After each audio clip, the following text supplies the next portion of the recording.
Iran ने लड़ाई का दायरा उर्दन तक फैला दिया है। जी नाज़रीन, अमेरिका और ईरान के दरमियान जो हालिया जंगबंदी के ऐलान के बावजूद भी अस्करी तसादुम और बमबारी में अचानक इजाफा हो गया। नाज़रीन, माहिरीन के मुताबिक ये जो आर्जी झड़पें हैं ये अब आर्जी जंग की बजाय एक मुस्तकिल और लंबी जंग की तरफ बढ़ रही हैं। ईरान ने अपनी टारगेट लिस्ट में उर्दन को भी शामिल कर लिया है। वहाँ पर जो अमेरिकन अड्डे हैं उनमें जो F-35 के हैंगर्स हैं उन पर भी अटैक कर दिया।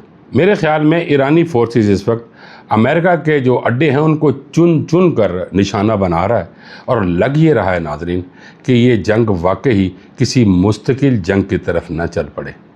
ईरान पर हमला ट्रंप की एक बहुत बड़ी गलती थी और अब यूँ लग रहा है कि ये जो लड़ाई की चिंगारी है इसको मज़ीद हवा मिल रही है और ये फिर वाकई किसी मुस्तकिल जंग की तरफ जाने का इशारा मिल रहा है। नाज़रीन, आपको याद होगा कि मैंने इस जंग के शुरू में ही अपने व्लॉग में ये कहा था कि ईरान एक मलंग की मानिंद है, इसको जो भी छेड़ता है वो फिर परेशान खुद होता है। अब देख लीजिए नाज़रीन, जो भी इस मलंग को छेड़ रहा है ईंट उसी की तरफ आ रही है और उसी को ही ईंट मारी जा रही है। ये मलंग चुप करके अपनी कुटिया में बैठा हुआ था। अमेरिका को और इज़राइल को सूझ गई कि नहीं जी इस मलंग को छेड़ना है, और जब अब इस मलंग को छेड़ा है तो अब खुद ही कह रहे हैं कि खुदा दा वास्ता जी सुलह कर लो और सुलह में ही आफियत है।